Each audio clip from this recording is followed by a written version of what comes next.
You're listening to the RE Social Podcast with your hosts, Andrew and Vince from AnVi Invest. For more information, go to AnViInvest.com. What's up, guys? Welcome to another episode of RE Social Podcast. We have a repeating guest, the one, the only, Mr. Kadar. Oh, wow. Let's hit some buttons and see what happens. I want a snare, a drum fill, or something. I know. I'll figure it out. Ruin the whole thing. The whole thing shuts down. It keeps going. Is Tom the first, No. second guest? Who was the first? There was a Steve? Did we do Steve? Steve. Yeah? Steve was the first. Steve second deserved guest. it. Definitely above Tom, for sure. No, Neil Bauer. Oh, Neil? Yeah. Bauer Well, was I mean, the that first, makes second He was our sense. first? He was the first repeat guest. Oh, first Yeah. repeat guest. Yeah. Okay. Yeah. What? But I was under 10 when you guys Yeah, you were one of the early the guests. first Yeah. one of the first 10 maybe Well, first we were 5. in the garage. I'm doing one-on-one with Jason Hartman on Monday. That's awesome. Nobody's invited. Which one is I it? hope Jason he comes. He probably Hartman? won't come. Hey, Jason, if you're listening, you better come. He's definitely listening. He's Multifamily guy? no, he's actually a single family guy. He's friends with Ken McElroy, Oh, okay. and George Gaiman. But Tom, for people who didn't listen to your first episode, who are you? Just Tom. Just Tom. Just Tom. That's enough. The other part of Jerry. Nobody needs to know more than that. Come I on, think. dude. TomKadar.com. TomKadar.com. That actually, How about that link checks out. Yeah. It's his actual website. You get a virus, but check it out anyway. yeah. And if you go to the bottom, here's the pro tip. Go to the bottom and it'll say private, and then put 1, 2, 3, 4. You can see his special Takes it pictures. directly to my Yep. other site. It's Yeah, just yeah. like DMs. The real and, site. and that's how you make cash flow in this business. Only feet. Yeah. Yep. As you guys could tell by how much fun we're already having, Tom's one of our boys. He allows us the space to run our little meetups every month. So big thank you for that. Yeah. And thanks for attending as well, and thanks for being here. But Tom's also, he makes a lot of moves, and so it's really fun to have friends like him because, I can grab about my problems all day to my, waiter friends. Wait, but they we're have friends? No idea What? what I'm talking about. And so it's nice to talk to guys like Tom, who's like, oh, I'm dealing with a fire that's costing me that same amount or more. So in a weird way, you offer me solace. You are my Talking Lord. about solace, Drew, I want everybody to get all pumped up. Oh, here we go. Let's talk about your house.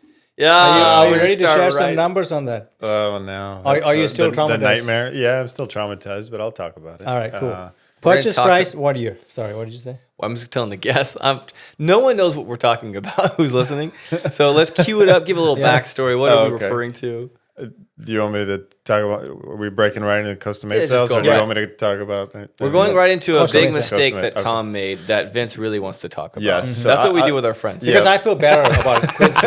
That's why. It hurts. It hurts in my meow meow. Yeah. So okay. So just some little bit of backstory here. I back in 2023, market's moving. I'm making a good amount of money. So sometimes I'm closing my eyes and I'm buying real estate kind of in different places. So I see this opportunity in Costa Mesa. Usually stuff is moving very quickly, multiple offers getting bid up, but this one has, it's basically a single family house, but the owner decided to do a good amount of work on the property. And right as he's finishing, he wasn't getting any permits for it. And right as he's finishing, the city basically puts a red tag on his door. It's not red technically, but it's a tag that it puts on the front door and says, "Hey, you did all this work and it's unpermitted. You better get this permitted and talk to us. Otherwise, you're going to get hit with fines and fines and fines and fines." So he's like, "Screw this! I don't want to deal with this." So he puts it on the market, and basically, I give him an offer. Obviously, the market price for the property is about 1.2 probably. I give him an offer for $1 million. They take it. I have to do hard money because can't do conventional financing on something that's a red tagged. Obviously, that's a big no. So I get into the property at $1 million. On top of that, I get a few $100,000 extra for construction, but I don't even get there. That's later in the story. I could spend an hour. It's so bad. The whole episode. So your offer is accepted at $1 million. But it's ARV permitted is 2. No, No, 1.2. 1.2. Okay, okay. No, That was a that whole would be different- really good. Yes. By the way, to permit, it will take 400,000 though. And you knew this? So I mean, I thought I was smarter than I was, and basically, I thought, hey, I had the plans. Really, what I had to do was just get plans on the existing, and then plans on what I wanted to do with it, which is add an additional 800 square feet to the back of the house. And I thought this was super easy, and that I could get the permitting process done in 30 to 60 days. And for those at home, I'm shaking my head. What was the issue? The issue was the city. The city is, if I'm allowed to say, they're all idiots, and everything you try and do to speed up the process of just getting things approved is just, you're met with so much resistance on anything. It's California, and on top of that, it's a semi-coastal city. So these people, they really don't have anything better to do than just to kind of fight you with all these things. So. It takes me about a year. It takes me about a year to get through the process of just getting these plans approved. Now, what's the holding cost per month? So I had a hard money loan on it for about 9 months. And it was like $9,000 a month or something like that, while I'm sitting there twiddling my thumbs and waiting for the city. Just, every time you send something into the city, they wait a month to send it back, and they're like, "Hey, you forgot a comma here," and then we fix the comma, we give it back to them, and then they're like, that takes another month, and then another month to get it back, and then they say, "Oh, you missed a 1 here." So this goes back and forth for like a fucking year. Luckily, one positive thing that happened for me is that I basically cheated. I found a lender that would basically give me a conventional loan on it, even though it's red tagged. Mm-hmm. So they basically, jumped through some hoops. Your hard money guy is taken care of. Yeah. So I mean, but by this time, when I started this process, the interest rates were like 4. Yeah. Now now when I refinanced, I basically had to get to like 6.5 or 6 3/4. But I'm sure was your monthly payment at least a little less. Not really. No, it was about the same. with but everything. The guy was paid off. It's from so at least it's not a hard money, and they're not going to take it back if I don't screw up. So finally, I finished that. It takes about a year, and then it takes. And I mean, I'll shortcut the rest of the story. It takes another year to get through the construction process of the entire 800 square feet, and that has plenty of stories in it too, like. I have a bathroom in the back of the 800 square foot addition, and that easily could have tied the sewer from that bathroom could have easily tied into the rest of the house. City's like, nope, we want you to create its own sewer line all along the side of the property, all the way to the street. It cost me an extra, 15,000. I have like 8 stories like that. So what else? So you added 800 square feet to the property? Yeah. How is that only adding $200,000 in value? No. So I bought it for $1 million, as is the property, without even adding the 800 square foot addition is worth 1.2. That's the value I got by buying a red tag property. It was putting on the 800 square foot addition. I think it would easily sell for 1.65, 1.7. I mean, so there's about 2,000 square feet there. So is this your primary res? Is this where you live now? Yeah, I mean, don't tell the IRS, I guess, because I'm kind of counting it as an income property, so I can take a lot of the tax advantages. I see. But yeah, it's I'm living there. But you did buy it as an income property, so you can. I did buy it. I cost segged it. I got all the. That was the main. That's one of the saving graces, obviously, in that 2023 tax year. I mean, I bought the house for $1 million, got a $200,000 write off with the cost seg. So obviously it was worth it on that front. But if I was smart and I could go back, I probably would have just taken that $200,000 or $250,000 I put it down on it and just bought an income property, a multifamily property or something, or Airbnb property or anything else. And it would have appreciated probably a little bit more. I would have had less headache, and I would have had So what else? a little more What did hair. you learn? Like, what was some of the top lessons? Don't mess with the city. I mean, red tagged, unless you have a very clear, I'll even say it, you got to have somebody on the inside with the city to basically take you through that process. Right. If you don't know somebody in the city on a first name basis and have their cell phone number, you're just gonna be hitting against a wall, Right. like constantly. They don't care about you at all. Oh no, they don't. They don't give a shit. And they move slow because it's government. There's no competition. Yeah, these are all salaried employees. They Yeah. check out at like 4:00. They don't even Yeah. work every other Friday. Yeah. I constantly go in and just be like tearing my hair out. And towards the last 3 months, I'd go in like almost every day. I mean, the city building's not far from my work, so I just like go in like, what's going on? What's going on? Tom here again. I just wanted them to be irritated by me, Right, and like right. approve me, so I don't have to come back right. here. Yeah. That's kind of your only play at that point. I mean, it really is. I mean, but I have other horror stories. The first architect somehow got in a car accident, he had like a brain aneurysm, so he like had to drop the ball. I had to take it from him, and then I had to pay another architect. Jeez, man. The contractor. I got the contractor was okay. He did a pretty good job. But I mean, even there on those guys, you're paying them like 20%, 30% above, to handle everything.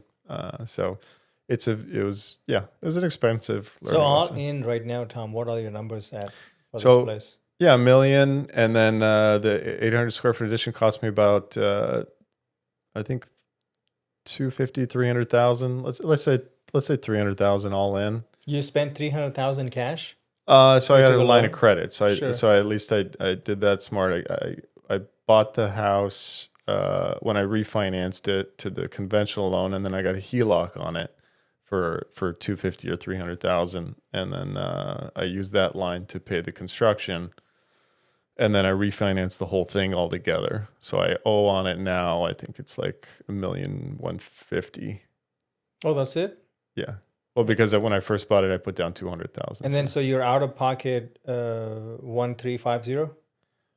200 plus the 1150. Yeah, I'd say out of pocket. Oh, you mean cash out of pocket? Yeah. Uh-huh. I mean, the 200,000 I originally put into it, and then another, three. Well, I guess the HELOC that doesn't count. So I mean, I don't know, 300,000. I don't know. No. So you have a debt of 1.1. Yeah, Right. 1.15. And then on top of that, you have invested another 200,000, right? So you're all in the project to break even is 1.35. I would say that, but I mean, I don't even know. That's probably not even carrying costs and all that kind of stuff. Obviously, that's okay. and then the headache. Is for So probably like another one- The million. life you've lost. Maybe 1.5, you would say all in? Yeah. I mean, that's probably on the high side, but yeah, let's say 1.5. 1.45. Yeah, I'd say easily 1.3, but on the high side 1.4, 1.5. Yeah, sure. And then now your mortgage is still like $8,000, $9,000. It's like 7, 8. So let's say 7,500. So it's kind of like our mortgage. Yeah. Yep. Like we're paying the same. You guys crap. here and Yeah. That's yeah. pretty much exactly what my About the mortgage same. is. PITI. Like $7,000 for his house, and it's Yeah. like I don't know Mhm. something 6,000 or something for me. Yeah, let's pray for those Trump to get those rates down so we can refinance, Seriously. right? Yeah, he's talking about for people listening. He's talking about increasing the SALT cap for us. Mm-hmm. What is So- the salt cap for the SALT listeners? is state and local taxes. Right now, it's he was the one who did it. He capped it at $10,000, so you cannot get more than $10,000 when you itemize your taxes. Just property taxes itself, we're paying 13,000, so we're already losing. Mhm. Plus, we have state income taxes, so we're getting crushed on that. And then we can only write off interest for the top 750K. So our loan is on 950. So your loan is higher too. So we can't write off that stuff. So unless they increase it And he's talking about passing a bill that does what? to up the limit a little Gotcha. bit. So maybe we get 15K into Gotcha. in write-offs. Yeah. He's also talking about not having income tax of, below 150,000 for. That's not going to work Yeah, I don't think so. because most people who pay income taxes are less than 150. Yeah. Yeah. It's true. Right? Oh, Yeah. I don't know. Hopefully it works. But yeah, Eliminate the IRS too. Yeah, why not? not to get political, but that's why I am a fan of kind of what's going on right now with Elon, going in with this Doge team and just looking for how we can trim the fat, how we can start regulating and running the government like a healthy Hey, business. why do you have to call me fat, bro? This guy, we ordered ice cream the other night. My God. No, bro. It was what was it? Something else yesterday. Yesterday was, What is you know what? We're not going to talk about how fat we are. Yeah. But what I like about what Elon is doing with Trump and the Doge team is they're literally just going in and saying, like, you don't become the richest guy in the world by just kind of like figuring it out. Like, he's smart. He knows how to trim fat, cut costs, cut expenses, and maximize revenue, a la income and net worth. And that's what I love about what he's doing with the federal government. And that is what I think every government should be like under the scrutiny of some kind of audit system. I just hope it's enough. Yeah. I mean, right. I mean, how do you even run that? Like, yeah, for the city that you're talking about, you know? Yeah. I mean, I heard some of the numbers that they're trying to hit, like, they're trying to hit like $4 billion a day. They're trying to cut or something like that, which is very doable. I mean, I think he mentioned like there was like a government survey that wasn't even going anywhere, that nobody was collecting the surveys, and it was like $1 billion for the survey that they were paying for this government contract.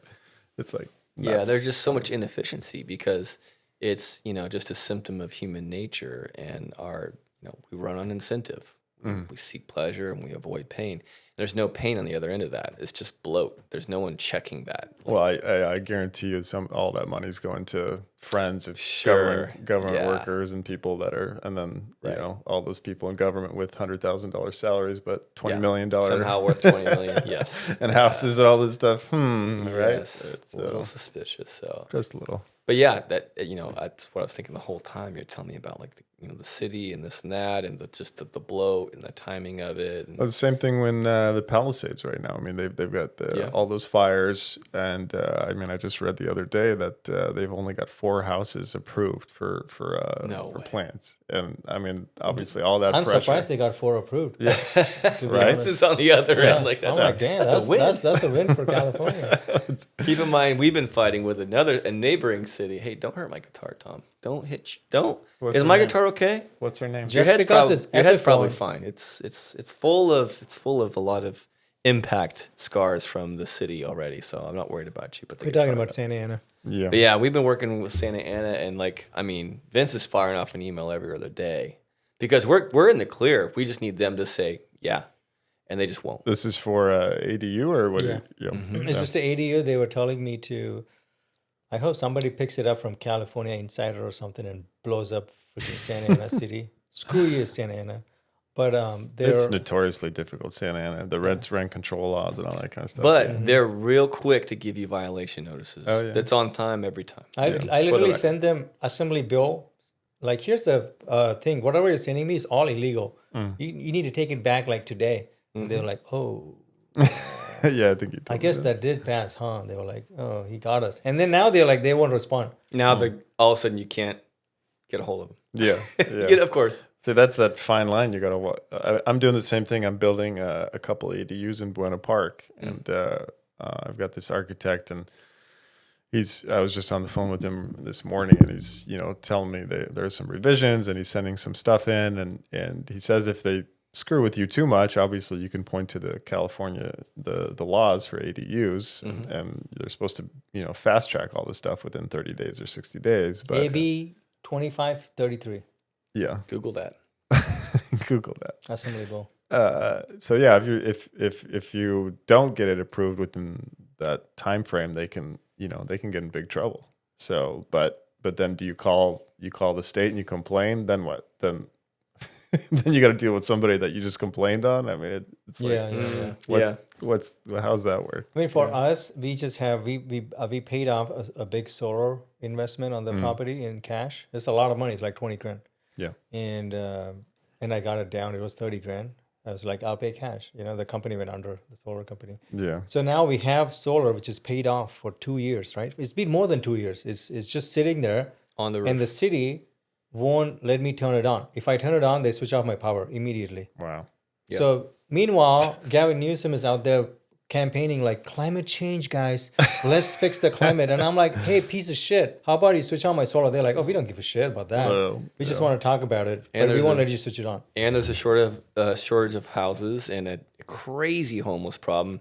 And yet they won't approve this ADU that's been sitting there. That's worse. It's even worse. They told us to tear it down. Oh, they did. I literally said this is not fake news, right? There was literally a chick who her house was burnt down in the Palisades. She's homeless, right? She is in the house. California city of Santa Ana is like, hey, how about you turn it down and make sure she dies on the street? Like and meanwhile he made up the dies on the street part. And then the solar panel and the climate change solar panel. Oh, we can't turn it on. Yeah.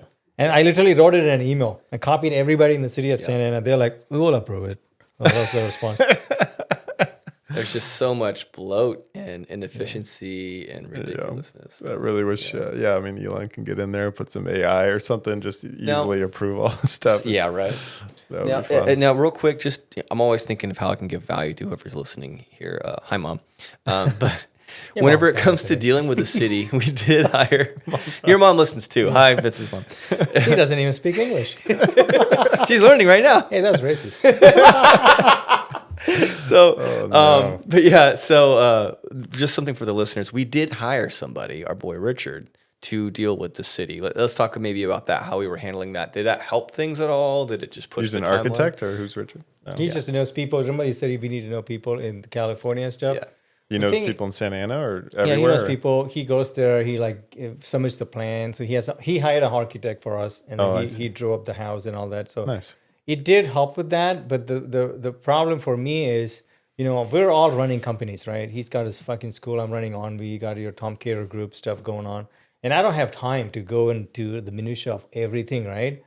But I have to, which is insane, which is what very annoying for me, because I don't have time to do all of that stuff. I want somebody to just do it, and I can just manage, right? So for the coming to Richard point is, we hired this guy, we're paying him thousands of dollars, cool guy, right?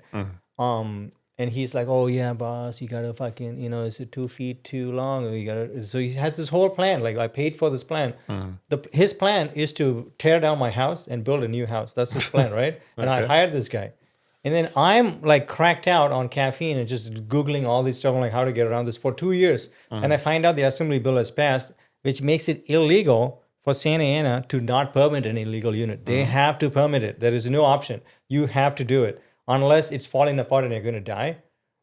No, none of it. The only problem with that unit is 2 feet too close to the fence. By the way, it's the straight line from the front house, which is permitted. Yeah, it really is. The whole house is flush against the fence, but the ADU can't do that. Because they changed the laws, right? Yeah. So that's why California came and said, no, this is stupid. We want housing. People are homeless. If you follow stuff that when you built it, it was proper or whatever back then, it's good to go. You would have to permit it, right? So they built this long before 2020. So then, it's going to get permitted. So the point is, even though, we hired someone and like doing things and you bought the house, you probably listened to someone. I think what he did is he just bought us time. I'll give him that. He did buy us time. He was like, they were talking with the guy they knew. It was like he knew some of the people there. He knew how to talk to them. He knew, how to say the right things, get things going. So at least stalled everything. And then that bill passed. So it's like, But if I died though, he would have torn down that house. For sure. I would have sold that house. and then Richard would be like, good job, Andrew. You did the best thing you I would could have sold that house for sure. Yeah. For sure. And it's still not solved, right? I mean, you guys are still... They have to approve it. They even emailed it and said, we're going to approve it. So yeah, there's no violations. There's no thing. The only thing that's frustrating is there's no solar. Yeah. And the electric It's bill on this $500 a place, month. It's a 3 unit, so it's like in and out. Like guests are using power, and I want to put a jacuzzi in the back, which we won't until the solar's in. By the way, of course, but yeah. I mean, so we're just waiting on the bloat of the city. I think the point, if anyone's listening to read between the lines, is you have to be the leader of your own destiny, and you have to be a little like obsessed with just getting things done and your own success, to the point where, Vince is cracked out actually on caffeine all day, every day, watching YouTube videos. Every Saturday I come over, we do a bunch of coaching calls with some clients, trying to help them make $1 million too. And he every time he's right over there in his big pimped out garage watching a 100-inch TV, Grant Cardone or some real estate guy, some talking head who's just like a little smarter than he is. And he's just like soaking it in, and the happiest I think guy. you're smarter than Grant Cardone. Hey man, he's like a billionaire. There's no way. I hear lots of bad things about that guy. Yeah. But Really? What do you hear about Grant Cardone? I'm I'm trying to get him on the podcast. I know. Though, so, okay, then put on the soft gloves. get sued for libel or something. Yeah, right. But yeah, on my ADUs, the prefabs is kind of the route I went. It seemed like an easier process. Oh, you got a prefab? Yeah, The 800? Oh, nice. Yeah, two prefabs. I'm tearing down 4 garages in the back and then putting 2 3-bed, 2-bath units back there, separate. This is on top of the 800 square feet you've added? Oh no, this is Buena the Park. Buena Park. Yeah, Oh, okay, Buena Buena Park. Park. You have 2 properties in Buena Park? No, just so it was a 4-unit I bought for $1 million, and 2 duplexes, and then in the back it had a garage with four car garage, 4 separate garages, and city said you can tear that down and you can get approved for to put 2 ADUs back there. So the prefabs, I mean, they're super cheap. I mean, it's like to build like 1,000, it's going to be like each 1,000 square feet about. I mean, to build that, it would be like $300,000, $350,000 for And the each of prefabs those. are retailing A third for of that. Yeah. Nice. Wow, a third of that. Yeah, it's going to be like 100, would've thought maybe I had- 100, 120. I mean, obviously, I'll have to spend a little bit more probably to get the utilities and stuff all the way to the. Right. So you're going to like adu.com or something. Like, It's on Home Depot. They just sell prefabs. They do sell it.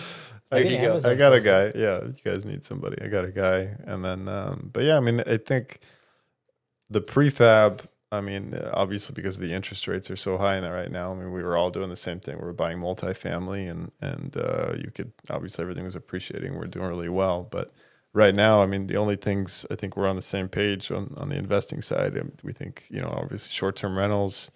That's the way to kind of beat the spread from the interest rates, and then the other way is ADUs. Yeah. Hey, Tom, I'm going to cue you up right now. So Okay. I'll give Do it. the drawbacks of California, and then I'm going to cue you up to explain the benefits. So everybody knows, blah, blah, blah, California, we have problems with permits. You've listened to us rant about it. And, it takes a lot of money and cost and time to do these things, right? So what this creates is it creates a lot of opportunity because it's very difficult to build here, which means your rent prices will go up and there's not a lot of building. There's a lot of bureaucracy, which takes a lot of time to get units in, right? So, Tom, you bought some properties in Buena Park, and then you have enough land. Is it half an acre? What do you got? The one in Buena Park, yeah. I mean, that's one. This is even before. I bought it in like 2020, 2021. So the ADU craze wasn't even going. I just realized the value in the land. I mean, it was about I want to say like maybe 15,000 square foot lot, and which isn't huge. That's pretty big, dude. But yeah, I mean, it's this one. yeah. But yeah, I mean, it had some extra space in there, so I saw the value in that, and I was like, this is it's a fairly good deal. The value itself in the obviously has gone up since then, but yeah, I mean, building additional units, I mean, I think it's a no brainer. I mean, if you can do it and got the space. So to explain to people, so most people will think, oh, in California, you're going to building, it's going to cost a lot of money, but technically, it doesn't cost 10 times more in California to build than Kansas. Maybe it's like 20% higher, but it's not going to be. Mostly, it's going to be the land value is what the price is. But you already have the land, right? So adding an ADU in Orange County, California, is going to be like a lot. What are the numbers on those? Oh yeah, I mean, it'll be crazy. I mean, yeah, if I can, that's the other kind of question I had in my mind, but I'm starting to see that it's probably in my favor. The fact how it gets valued actually by, let's say, if I refinance or if somebody buys it and they have to get an appraisal on it, then does the appraiser look at the ADU as the same value as a normal unit by itself? And I from whatever I'm seeing, I they do. They do right now. They Yeah. didn't before. Yeah. Yeah. So that's so if they do, then yeah. I mean, before I'd say the value of in Buena Park for let's say a 3-bed 2-bath unit. I mean, easily 450,000. And you can build it for what, 250, I mean, each of those. I mean, I'll be all in. Let's say 150.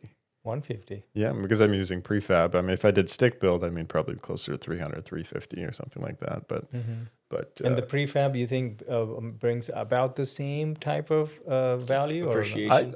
Yeah, I mean, you should see these prefabs. Prefabs are nice now, They yeah. look really, really nice. And I know I was listening to another podcast, a guy down in San Diego. I mean, they do, depending on the area, how they fix it up. But I mean, they have some little tips and tricks. Like they don't put the outside siding on it to make it. They do.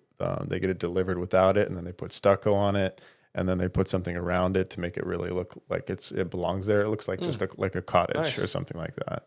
Smart. So if you can do that, I mean, appraiser's looking at it, it looks just like a unit. He doesn't don't know. know. Yeah, Yeah. He doesn't know. So that is smart. yeah. And so how does that process work for anyone listening? Let's say they want to get started. They're seeing the opportunity. They got their little nest egg.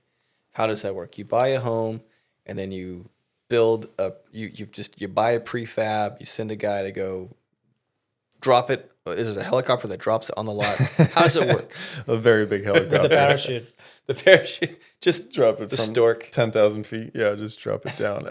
I mean, I would say anyone who's kind of interested in looking into this, I would say, if you're looking, let's say in Orange County, I mean, you just start looking in areas and properties that have larger lots, and you see a house and you see a lot of open land or open space on the lot. If you can, if even in smaller multifamilies, duplex, triplex, fourplex, and you see a lot of space on it, or you see some of the space as garage or some sort of non-usable space, but I mean, as you know, in Santa Ana, I mean, you can do the junior ADU and the additional ADU and all this other kind of stuff too. So you can convert the garage too, right? So there's all these little kind of ways to kind of analyze a property and add additional units on it. But yeah, I mean, so the easiest way is you got a 10,000 square foot lot and you got, just 2 units on it, or 3 units on it. No brainer. I mean, obviously go grab somebody. There's, I know 2 or 3 guys now that do just ADUs, and then they know the rules for that specific city. Well, I mean, it's all across California, but each city has its own little kind of things you got to navigate. But yeah, that's the lowest, easiest general bar I can say. Find properties with a lot of land and see what you can get across the table. How are you financing these bills on your properties for the Buena Park one? Buena Park one, there is a specific for the prefabs. They have a construction loan that they do, and I mean it's not that much. I might even just foot the bill, just pay cash for it. I mean it's 200, 250. Another pro tip, guys: be rich like Tom.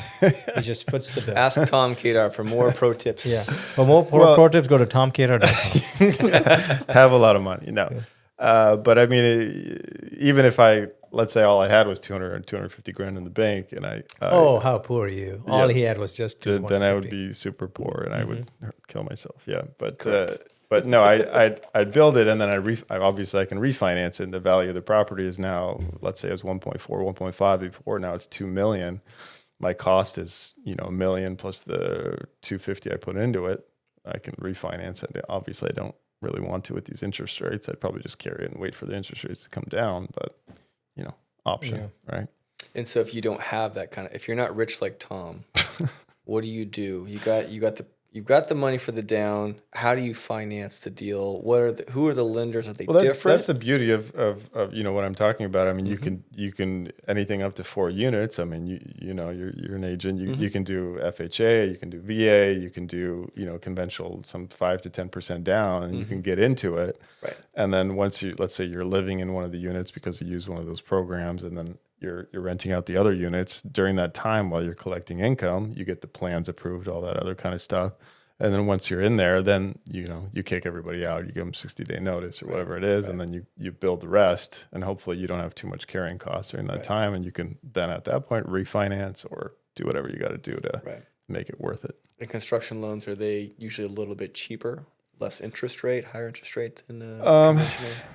Well, I mean, no, I mean they're probably standard. I'm trying to remember what the interest rate on that the ADU construction loan, but it's 5-6%. It's nothing. Yeah, it's nothing crazy up there. But I mean, obviously you got HELOCs too, and I just met with a friend, and she's building a house here in East Side Costa Mesa. It's gonna be she bought the lot for 1.5. She's spending like $1.8 million on this beautiful big house, and she's rich. She works for like a fund on New York Stock Exchange. Pro tip number 2: have rich friends. Have rich friends. Hashtag exactly. Tom Kadar. She's collateralizing. She has a lot of stocks and mutual funds and stuff. So she's getting a loan against her stocks, and so she's smarter than I am. She's paying like 2-3% on her for her construction. How did you get 2-3%? see how it's though? You like that? I was going to say that. I was like, wait a minute. What is she leveraging? Her stocks. That's it. Stocks, okay. Yeah, her stock. She could lose her stocks if she doesn't make the payments and all that. Well, it's just collateralized against her it's stock just like portfolio. 50%. Yeah, so I mean, it's she doesn't have to sell the stocks. They're continuously, well, right now they're going down, but they would otherwise. They're still in the market, so they would be going up. But think about it. So let's say you have 100 grand in stocks, right? And then you go to Bank of America, and then you say, hey, they're like, we'll give you a loan for 10%, right? and then you say, okay, cool, but I have $10 million of stocks. I'll give you $5 million in collateral. What will you give it to me for? They'll be like, this is a no risk deal. They'll be like, yeah, 3%, whatever. Right. Because if they're just keeping the money somewhere, It just mitigates their risk on yeah, there. there's no risk for them. You can, they will Now, just what sell happens if I default on the payments for 6 months? They'll probably sell your stocks. They'll be like, good, cool, bye. They just cash that out for the equal value. Yeah, something plus like some that. penalties Yeah, and whatever. stuff like that. Yeah, Interesting. probably not. Yeah, But not right even now, that much. the government is paying 4.42, right? Gotcha. So they would want to have more than that usually, because they could just give it to the U.S. government, which will never default, Right. because they will just print it. Makes sense. So they will want a little bit of premium. This is how Elon Musk, I mean, he does everything. I mean, he just has a shit ton of Tesla stock. I mean, he doesn't, that's the whole point. He doesn't want to sell his Tesla stock because he has to pay all the taxes on it, like 40-50%. So just, give me collateral against my Tesla stock. I get to So keep he the takes out a loan. He takes out a loan, and that's how he pays for everything. And then all these morons, let's rant about morons on Instagram, right? Here we go. The biggest thing I've heard is like, oh, how dare Elon Musk leverages his stocks and then he borrows against it and then he never pays taxes. And I'm like, cool. Does your mom have a 401k loan? How about you kill her then? Because she's not paying taxes on that. Jesus. Your mom took one out. Well, explain what you mean by that 401k loan. So 401k, I have a 401k. Steve has a 401k. My sister, brother-in-law, everybody has 401k, right? So we have money in it. Let's say I have 100 grand. I can go to my company and be like, I need 50k today. And they're like, cool, here's 50k. And there's no tax on it because it's a loan against the stuff I have, right? So loans are not tax. It's not income. Right. I'm borrowing it and I owe it back with interest to myself, right? So I'm doing that because I'm only worth 100k. So I can only take 50k. Right. Elon Musk is worth $500 billion. So he can take out $250 billion. Right. So if you're mad at Elon Musk, maybe you should get smarter or something. You know? Like, it's not like, don't get mad because he's using the same thing. Pro tip from Vince. It just Be doesn't make smarter. Don't or get something. mad, get even. Yeah. It just doesn't make sense. It's like, they're like, whoa, I should be able to do it, but he shouldn't. I'm like, says who? Yeah. Like, it just doesn't make any sense. That's what Yeah, I think people just get really weird when someone has such insane success that they can't even, it's not even in the reality. They can't even understand it. And then therefore makes them feel even more inferior and more of a loser because they choose to watch Netflix instead of just stay up another couple hours and work on their side business. Yeah. You know, also, no one's willing to do the work. If you read Elon's biography, which I did years ago, you'll understand very quickly why he's the richest guy in the world. It's very simple to see. It's like, oh, he was voraciously reading. From the time he could read, he was just obsessed with just knowledge. And then he was like, cool, I have 3 big goals that will help change the world for the better. And I'm going to check them off one by one. Payment systems, PayPal, big exit, right? He was like I don't know, I forgot what he was. Anyways, I'm not going to go into the numbers, I forget. But you know what I'm saying? Like Like $1 billion he was bucks. offering so much value to the world. He made electric cars cool again, right? Like you guys remember the electric cars before Tesla? They were a Chevy joke. Honda one? They I were a think, EV1 joke. Like we or- were all like, Prius. no, I'm not driving that. The planet can burn. You know, like straight up though. Like people are a little more vain and emotional than we give them credit for. Like we are. Like when I see a Tesla, I'm like, I was just talking the other day. Like I think I want a Tesla. All that's it's kind of fast. reversed right now. I mean, you see all the liberals and Democrats. I kind of want a Tesla burning more and now than scratching ever, dude. Teslas. Now there's a discount. Yeah, let's talk politics then. No, but but seriously speaking, there goes half the audience. Yeah, right. No, but what does it make sense for me is, for example, like for example, people don't like Elon Musk because he's gone like crazy and far right or whatever. they Ketamine's think, a hell of right? a drug. Yeah, I get it. Right? But I'm like, okay, that makes sense. You don't like him. But, like you can't say that he doesn't care about electric cars. It doesn't make any sense. Like he's done more than anybody in the history of the world for like electric and like being renewable, right? Planet. It just doesn't make sense to me. Like it does. And then somebody else said the other day, he's not even that smart. And I'm like, there's nobody even close to him in the history of the world. He's the richest guy in the world. You think he just became rich? He Like, it's just literally insane. He literally taught himself rocket scientist for fun. Like rocket science, let's go. Hired a couple guys to teach him and be his mentor. Read every book he could on it, and now it's like obviously. I saw him SpaceX. on Joe Rogan the other day, and he was saying, Joe was asking about Doge, and that's a whole different thing. I'll tell you. But Doge, and he was like, it's pretty simple, guys. It's not rocket science. And he's like, and I know rocket science.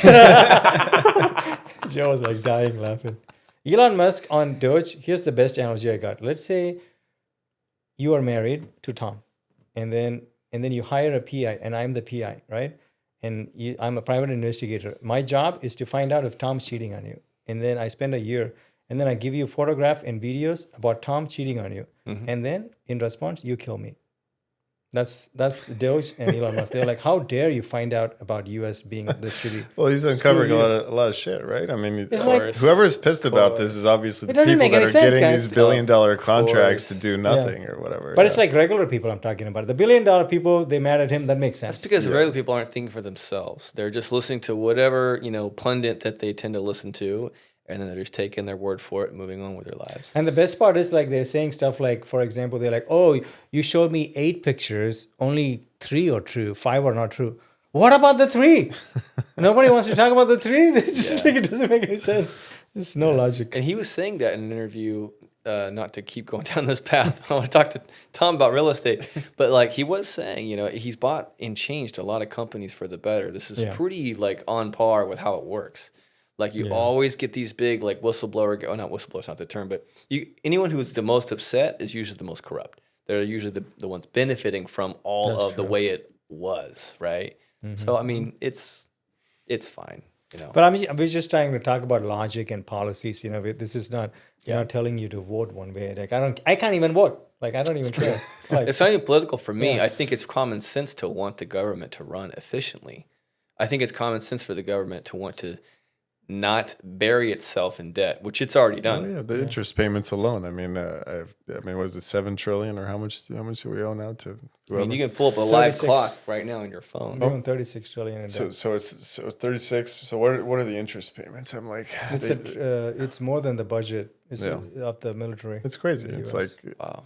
So that's the other thing. They say all these people need to pay taxes. I mean, I agree. I mean, probably Elon Musk, Bill Gates, all these guys, Bezos. I mean, they probably should pay more than taxes. That they're hiding all their money everywhere. But is it really going to make that big of a? I think I always focus on where's the money being spent. Like even if all these guys gave all their money to the government would find a way to spend it all in fucking year. Yeah, because you don't have a proper There's system. no incentive. There's no checks to and not balances do it. system. That's what. That's all it is. Here's what will happen. If you want to tax, let's just say some rich guy called Elon Musk. He's like, hey, cool, we're going to tax you 80%. Tomorrow morning, he will move to India. Because India will call him and say, hey, we'll give you money to come here. And he'll be like, cool, I'm just going to start Tesla India and just sell cars from here. Yeah. And then US just lost the most successful billionaire in the history of the California lost him. California a lost few him. years back. Yeah, moved to Texas.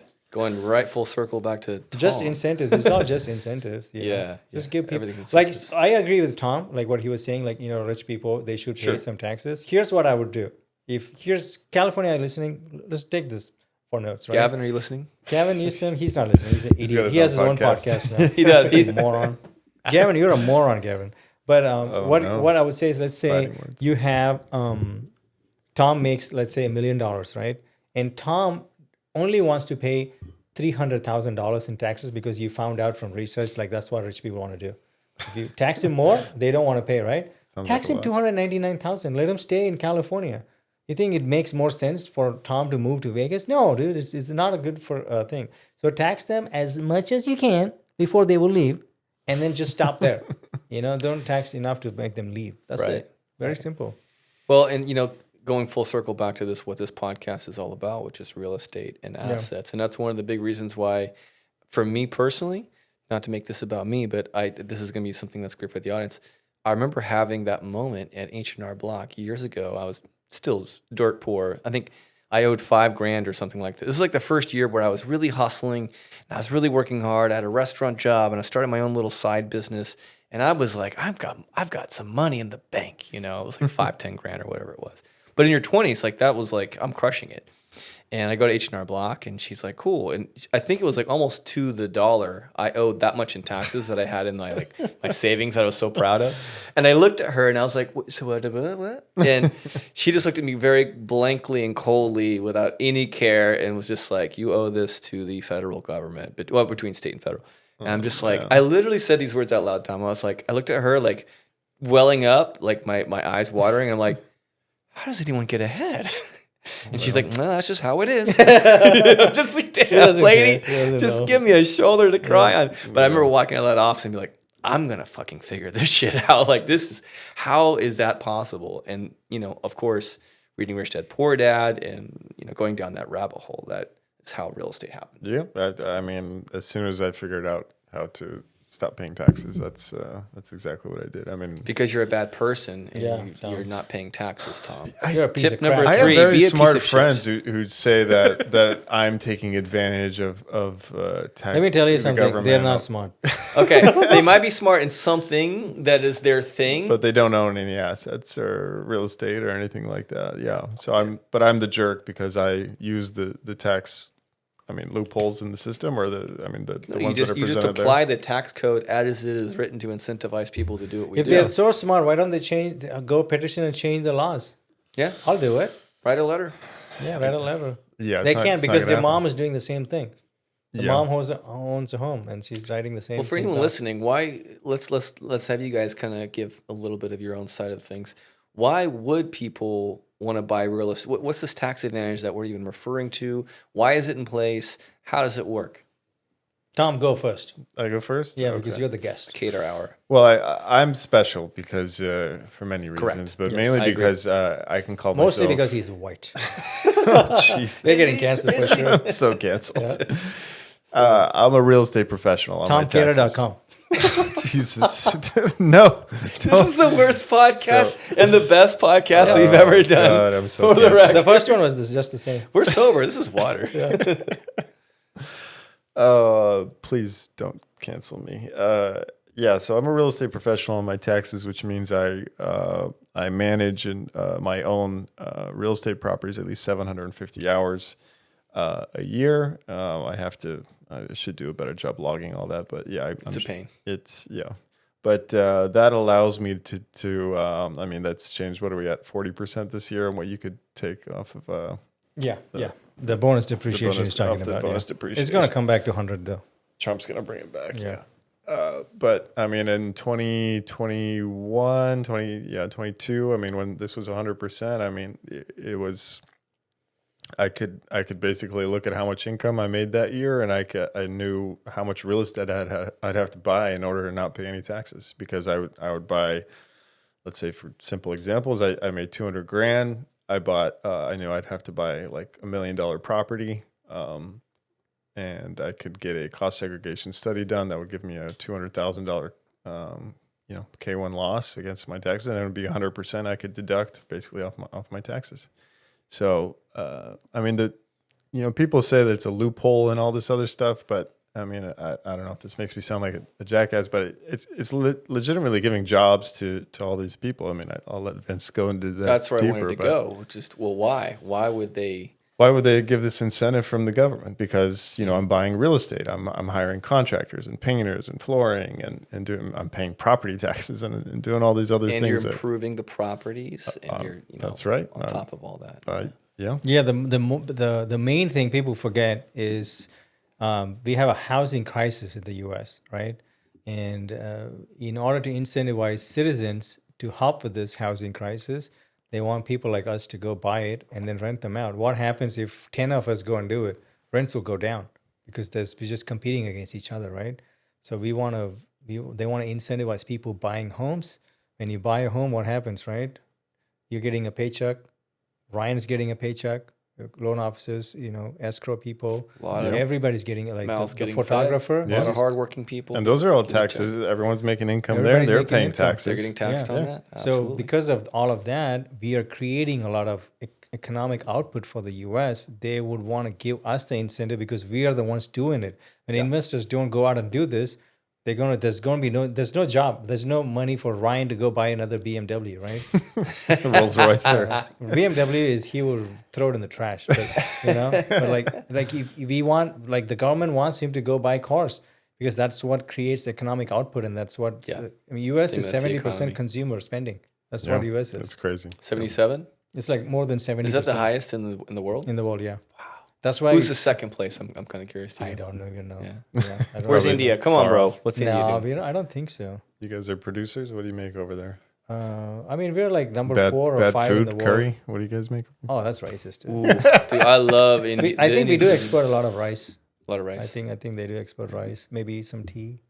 Nice. That's probably China. Mostly we export people for IT. Ooh. IT purposes. I'm excited for your family to come into town and take over the house just because I want your mom's cooking again. Yeah. So good. She'll be I'll eat good. with my hands. It's going to be great. You have to. Good times. She speaks no English, but she's the best. You can see it in her spirit. She's just like, eat food, hang out. Like she's, yeah. Oh, that's awesome. That's how my We'll grandma invite is. you. Yeah, you're invited. I'm down. Indian dinner. Indian dinner. I think at the house. JK and Prashant and Vivek, they're all flying in. Oh, that's They're awesome, coming out, man. Oh, that's awesome. When are they flying in? Probably around July, August. Very Yeah. cool. Well, back to Tom. Yeah. Basically, we're getting off on it. Where I we're kind of going hold on. with So I want to know, Tom. I'm kind of like lightly, like seeing what you're doing on Instagram and stuff, and you're doing Sure. a good job of stepping up your Instagram, which is Someone- what we're I'm trying paying to do. somebody for that. Yeah. We're doing the same thing. Hashtag thank you, Rem, for she's our gal for all this stuff. But yeah, so I'm kind of seeing like Tom's making a lot of moves in a lot of different areas. What are some of the bigger wins in ideas that you come up with that things are kind of working out for you? You got some stuff in Joshua Tree now. Yeah. So back to, I mean, I bought a lot of multifamily kind of, this is what we talked about this in the last podcast. And that's kind of how I got started in real estate investing. And What then, city? The multifamily or? Yeah. What city was it? I started in Bakersfield. Oh, interesting. you What a guys, loser. yeah, What a yeah. coincidence. I'm You so know what, much of Tom? a loser. I still have my Podcast property over. there. Oh, Yeah. yeah. I remember we got beat out by Tom one day, and I was like, On a property? I still love him. California Street. I had an offer on the same property. I offered on it? did. Yeah. And then We I did. talked to the guy and he was like, oh, somebody made an offer. He's going to buy. I'm like, what's his name? It's like something Kadar. I'm like, God damn it. It's Really? like Tom Kadar. What was it? Was it like a duplex or four? It's the California Street property, 608. Columbus. Columbus. yeah, Oh, not the one I California own. Street. Oh, okay, yeah. No, that one was never on the market. I bought that off market. I know. I was talking to the same guy for the off market deal. Oh, you were Yeah. okay. We had wholesalers. Yeah, the wholesale. Because I was buying in Bakersfield with all off market. Yeah. Oh, okay. I was talking. Yeah, I was talking directly to the owner. I mean, I don't even know if he. I didn't talk to the owner. I You're a talked to the wholesaler. guy, or the wholesaler guy who I was see. talking to. That's funny. Well, I mean, had to I have give you headaches shit. on that one What's too. the numbers so. on that? Yeah. So I bought it at a 6-unit, all 2-bed, 1-bath. It's a constant headache if that makes you feel any better. But yeah, It does. It does. I'm happy. For sure. Tell us more. And don't forget, Bakersfield property taxes are close to 2%, Yes. which I didn't realize. Yes, I should have neither done a did little we. more Neither did we. research. But yeah, obviously that market's a headache. So yeah, 6 units, all 2-bed, 1-bath. I mean, the rents when I got it were like $800. Now they're I got them all around $1,200, $1,300. Nice. Bought it for $415,000. I mean, I don't know what it would sell for. Maybe $850. I don't know. I mean, that's 400,000. That's awesome, man. It's $400,000. That's what, Assuming you make 6 years ago? $0. What's that? 5-6 years ago? I like timelines. No. man. Less than that. 4 yeah. or 5. Oh, dude, you're crushing. 4 years. Yeah. Bakersfield. 2021. Man, that's what got us out of Bakersfield. Was like we made a lot of blunders, as we talk about all the time, but Yeah. the appreciation Yeah. saved our butts. Yeah. I Because mean, it has a good enough population there and the people are going there. it's probably hurting. Yeah. I mean, the economy's a little down and out right now. So there's probably a lot of rental signs. But I mean, 12. I mean, if it doesn't rent for $1,200, I'll put it up for $1,100 and get it rented. We're glad that we got out, but you know, Yeah. we made good money. Yeah. We yeah. made, I don't even know, but it was like That's high enough. 6 figures. I mean, you guys talk about this all the time, but I mean, in California, if you can cut even, you're good. I mean, You're crushing it. if you can get the rents to pay for property taxes, insurance, your mortgage, all the interest, all that especially stuff, in California. then you're gold. I mean, obviously, you can get hit with some. that was your first property, right? Or other than the condo you had? No, before. Well, I mean, 10 plus years ago, I had a townhouse in Aliso Viejo, and then I sold that, and that kind of rolled me into everything else. But before that, right before that, I bought a duplex and a triplex in another shitty market, Desert Hot Springs. Hey. Oh man, We just Shots bought one there. fired. Come on, man. You're managing it. I take it back. I don't know. It's a shitty market. Yeah, but it's a weird market. We definitely overspent on the rehab. Oh, for we sure. did, man. We got a listing right now, and yeah, you guys have the listing really, and man, it is like it looks so nice, but like the neighborhood's like But I'm trying to attract It's like okay. nice tenants though for how well it looks. I think we'll be fine. I think we just got to give it another. I want to give it another like 4 or 5 days, like Christine was saying over the weekend. See what's going on, what kind of leads we get. But yeah, it's Well, Monday morning I will make another change. Yeah. Half off, $23.95. I'll get Yeah. rented. But yeah, Desert Hot Springs is a interesting market. So Is you hate it? that market? You don't? Well, I mean, it's not that I hate it. I mean, when you start your investing journey, I mean, you look in your pocket and this is how much money I have to buy a Yeah. property. I mean, we're here in SoCal. I mean, I think about that sometimes if we grew up in a market with, in Tennessee or something like this, that you can buy houses for 50 grand, 100 grand, where we'd be today. But, yeah, I mean, I'm obviously appreciation. I mean, you look, the Columbus property in Bakersfield. Yeah, I mean, that's, 400, 500 grand in equity I've built just by holding on to it. Would That's you it. say Bakersfield has better appreciation overall than Desert Hot Springs? I know there's little micro markets. I understand that, but like in general, what has been your experience? No, I'd say Bakersfield's probably leveled down from Desert Hot. Desert Hot Springs, at least you've got Palm Springs. It's Right. it's technically called like Northern Palm Springs if you want to be Right. It's just like trying to be nice. But yeah, all the blue collar workers, the workers in the hotels and all that stuff, they can live in Desert Hot Springs and for affordable rent. I mean, and then you also got Joshua Tree there. Yeah. You've got all that stuff they're building in Palm Springs. Disney's building all those all that stuff. So there's a lot of people like workers that can live in Desert Hot Springs or very reasonable pricing. Bakersfield, I mean, you're in Bakersfield, you're in Bakersfield. Nothing There's really you going gotta. on. I mean, you're not commuting to LA every day. I think from Bakersfield. Yeah, they got the Buck Owens Museum, bro. Come on. What is it, like 2 hours to LA? Bakersfield? Yeah. From LA, I would say so. 4.5 from here. I remember driving up to Bakersfield so many times and we'd be like cruising along, but every time you hit LA, you're like, Yeah, traffic. yeah. Yeah. I think I made a decision at some point, like during the pandemic. I just decided I'm never going to Bakersfield, and at that point, I smart. had 30 houses. In No, Bakersfield. he won up that. He's lying, everybody. He not only didn't go to Bakersfield again, we own multiple properties in Tennessee. He's never seen a single one. Not one. same to you. That's where I have. We just put something under contract in Tennessee right now, a piece of land. So yeah, Where? near Pigeon Forge. Okay. Yeah. But yeah, I guess we should probably go back to the question you asked me like 15 minutes ago, that what I'm doing. Sure. Yeah. So to go back to kind of address, so I started out in multifamily because of obviously the interest rates shot up to 6.5%, 7%. I was like, how can I still make money in real estate? Before we could close our eyes, put 20% down on multifamily, you would cash flow or barely cash flow. But now obviously you have to put down 40%, 50, 60% in something in Orange County to have it cash flow. So I moved over to the two things that I like right now. We have a fund that does the Section 8 rentals. We have about 40 houses right now. Midwest. These are just in St. Louis in Missouri. So we have 40 houses out there, all single family houses. We bought them somewhere around $80,000 a house, which was pretty good because the appraisals came back and we realized we had $1 million worth of equity on the 40 houses. Wow. Upon purchase? On purchase price based off the appraisals that came back from the lender.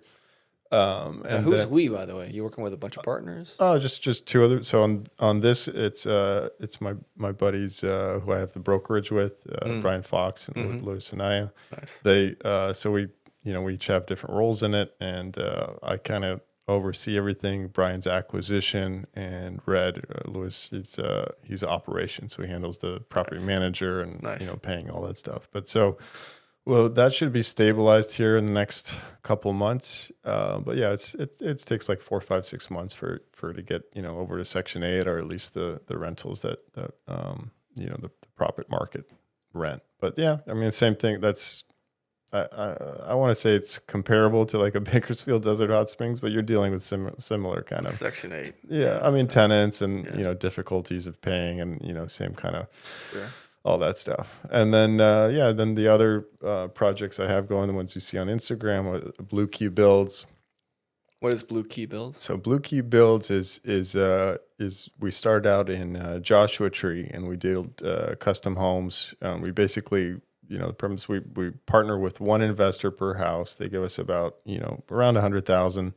And then we do everything. We find the land, we do the architectural plans, we go through the testing of the soil, all that stuff to make sure it's good. And then we build the actual house, and then we actually furnish it, and we build to Airbnb. So it's specifically designed house to rent out an Airbnb and hopefully capture that cash flow the top 1% of houses usually collect on for Airbnb. And because we're doing everything custom. We the land, the location, the amenities, the build, the design, the furnishings. That's how we can.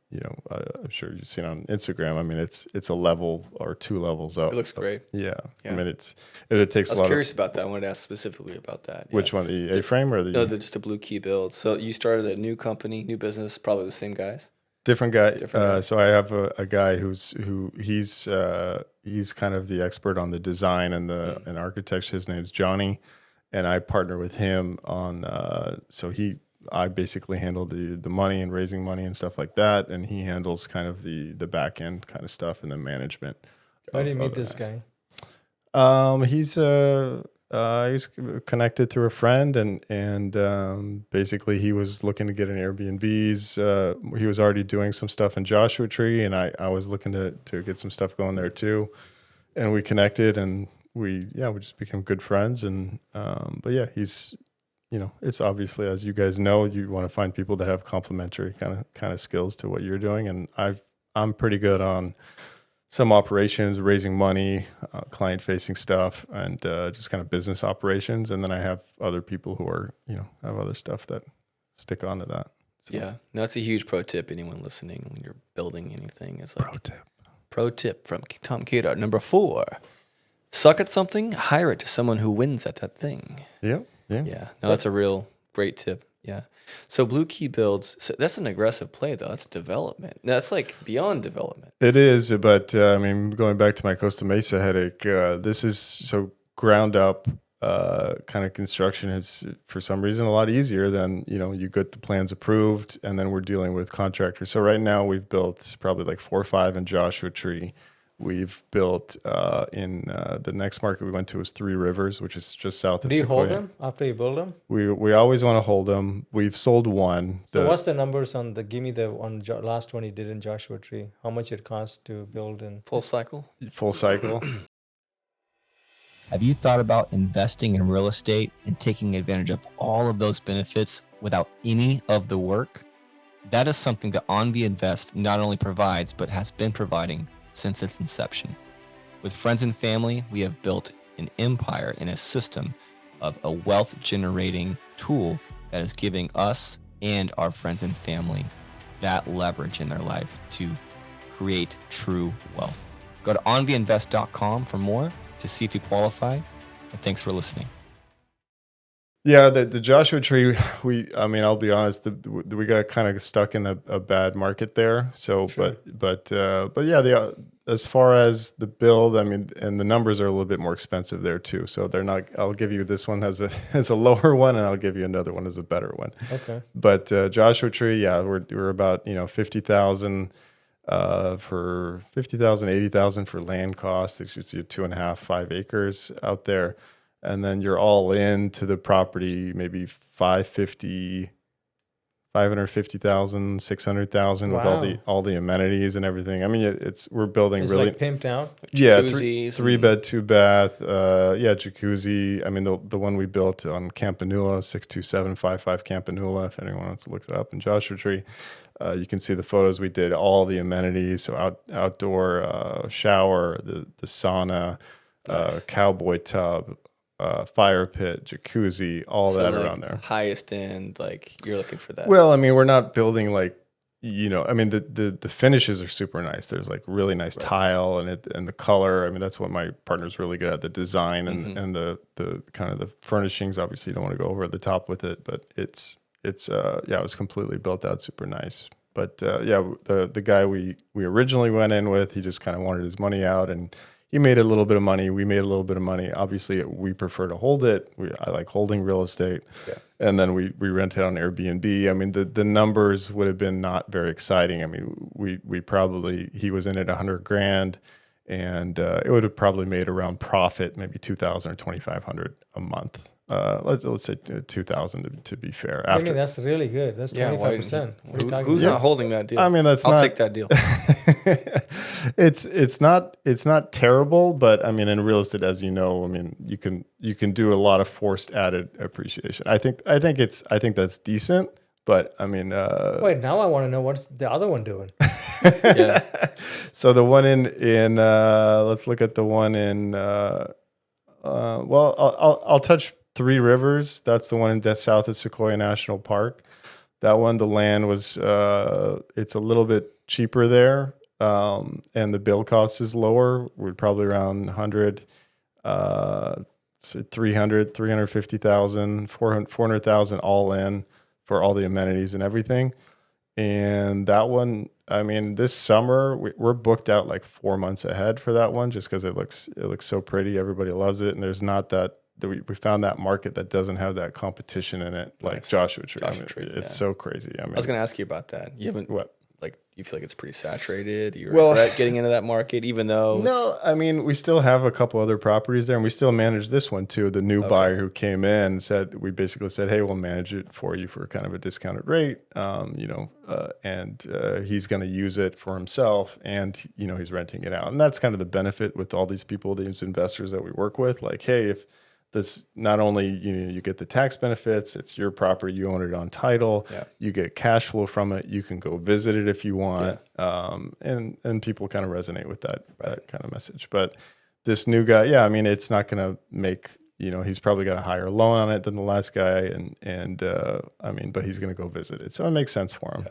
But Three Rivers, I mean, we'll probably be profiting like $4 or $5 grand a month, like starting this summer. And he's probably in it the same amount, 100 grand. Those are more exciting crazy numbers. I'll give you even one we're finishing in Blue Ridge in Georgia. That one's going to cost us to build. It's even cheaper, 360 grand all in, land, everything. And it appraised for 572,000 right off the bat. So I don't know. The revenue on that one's going to be probably a little bit lower. And these are single families? Just single family, and we have pretty much the same design you see on Instagram. It's going to be like 1 bed, two bed with a loft kind of deal. And you're doing you're building these. We're building them. Buying the land, building them. Buying them, built. Furnished thing, the whole Furnished thing. Yeah, we have. I mean, we have a list of everything that they're doing comps on these, comps as in like comparable sales instead of NOIs, right? Because you're a single family. You mean for the appraisals or Yeah, what appraisal. Yeah. I mean, it's tough to kind of comp them out. Obviously, it's the appraiser's looking at what we're trying to build and trying to find something like in that same market. So it's a little tough, but in Blue Ridge, Georgia, I mean, they gave us a 572 valuation. So I mean, we're actually doing that ones ourselves because the construction loan is giving us 80% or 70% loan to value, appraised value. So we're like, after we get that appraisal, we basically giving money back, right? Because we're in the cost of the land and everything else. So you can build for free after a while, right? Obviously you have to get approved for the loan, all that kind of fun stuff, and me who's showing no income. It's a little difficult sometimes, but that's why he's out there raising capital. Yeah, exactly. Yeah. So, but we're making a lot of moves since we talked last. That's awesome. You're nationwide. And then Tennessee is this last one we just put under contract. We're going through the process now to build something out there. All these are pretty much the same exact build. The A-frame, you see the black A-frame. But if you can build the amenities, do all the right stuff on the property, build it out right, furnish it right, design it right, and then manage it right, you're competent and get the 5 stars. Yeah. People love, and there's this very well. You got to get the professional top photography. You guys had that photographer on I listened to. Yeah. That makes all these things, if you do them all together, and you'll basically move to the top of the Airbnb when anybody looks there, they get the clicks, you get the bookings, you stay at the top. And I'll show you my calendar right now. It's booked out 4 months ahead. Nice. Blue Ridge? Blue Ridge isn't done yet. That one should be done soon, but the one in Three Rivers. Three Rivers, okay. Sequoia? right south of Sequoia. So yeah, that's like this funky little market because we went in there. I mean, you could see that there was like nothing comparable. You'd go in there like $300-400 a night. You get like grandma's house, and there's like pictures of cats like everywhere in the house and stuff like that. Yeah, it's ridiculous. I mean, $300-400, but there's so many limited options, and you can't stay in Sequoia National unless you're staying at like the campgrounds or something like that. Yeah. So if you want to get through Sequoia, you know, all these families and want to travel through there, then yeah, you gotta. This is where you gotta stay. So if you can, you know, we have great views, the amenities, the design of the house, all that stuff, and people just like look at that and like grandma's house.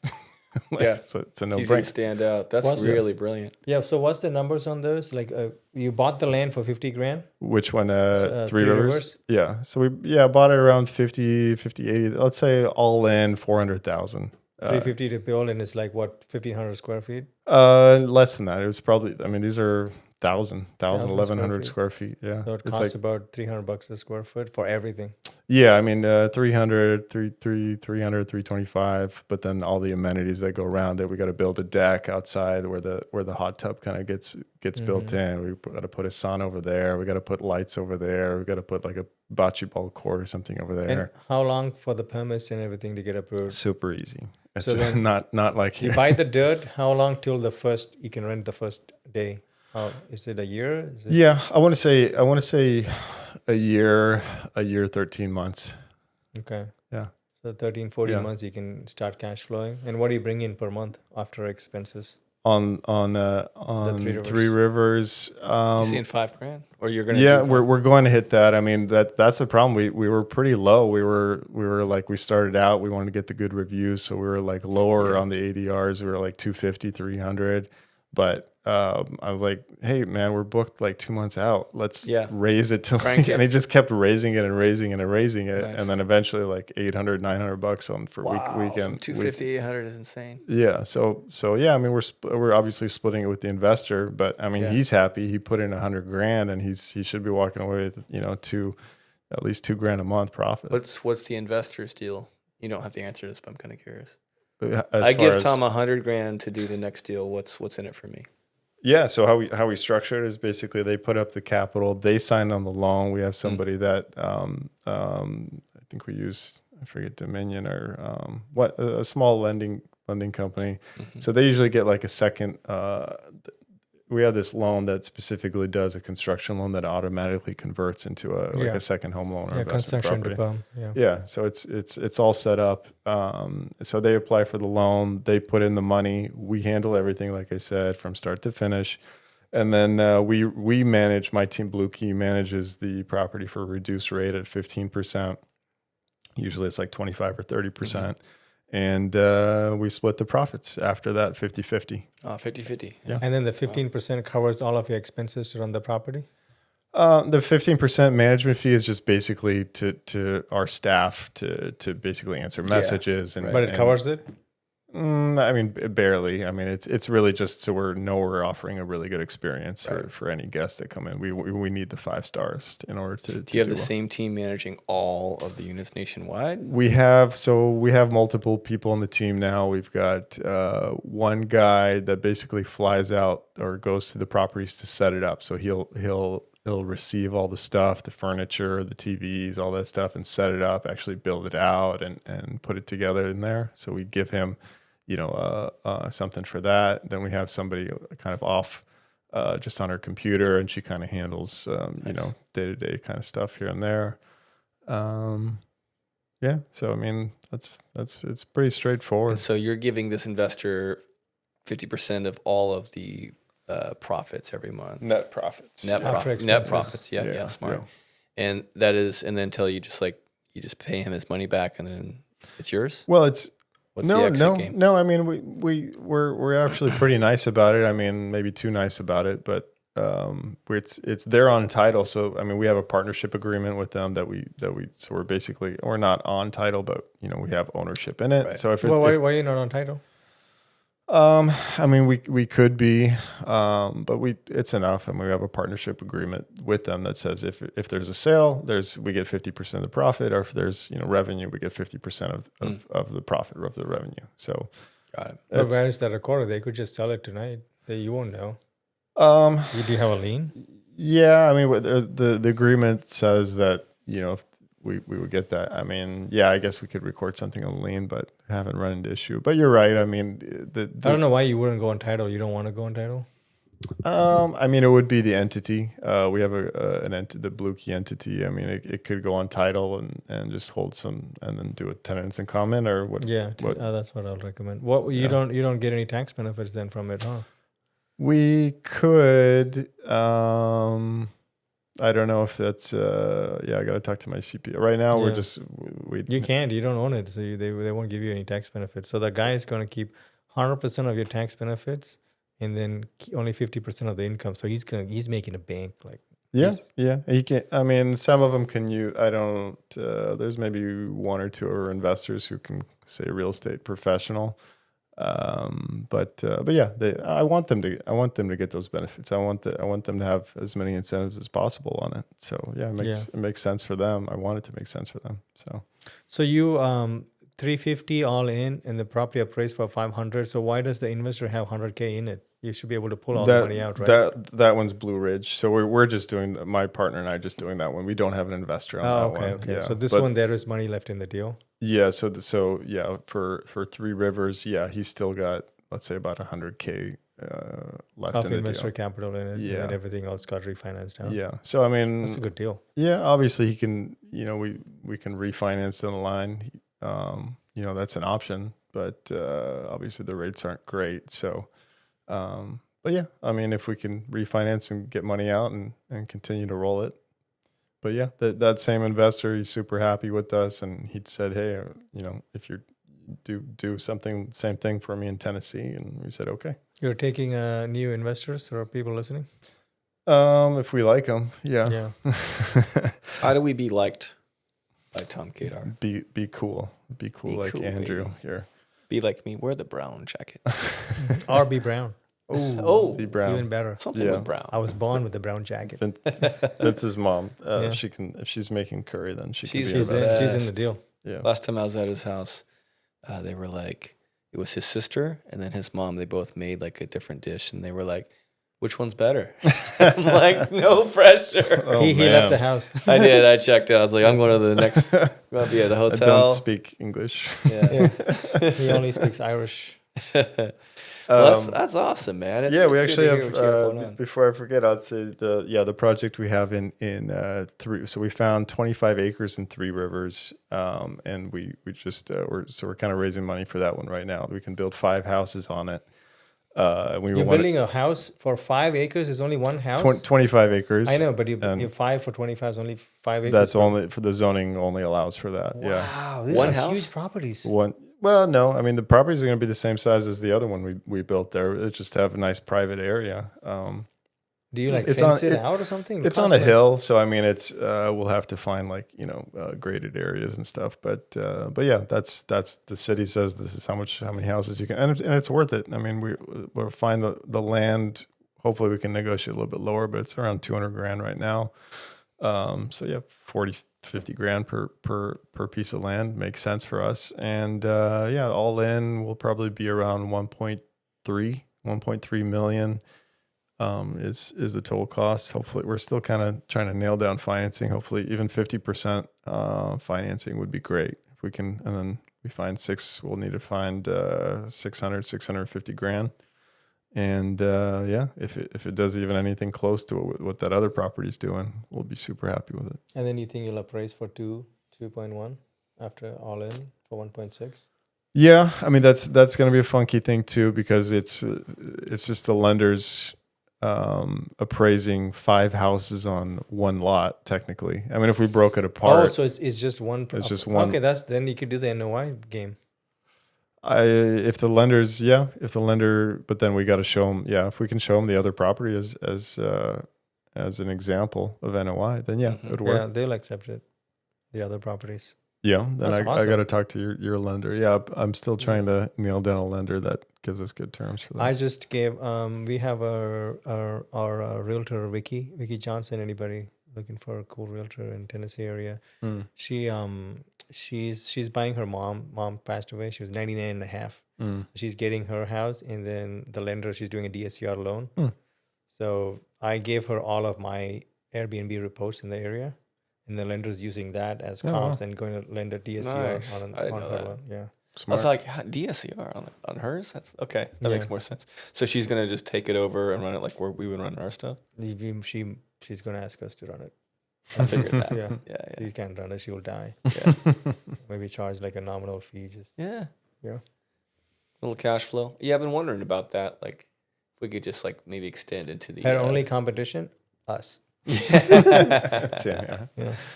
Yeah. Santa Ana, that's No, that's in Tennessee. Tennessee. Oh, Tennessee. Okay. Mhm. Yeah. You guys got those cool townhouses there. You guys are doing Yeah, they're all single families actually, and we have one duplex.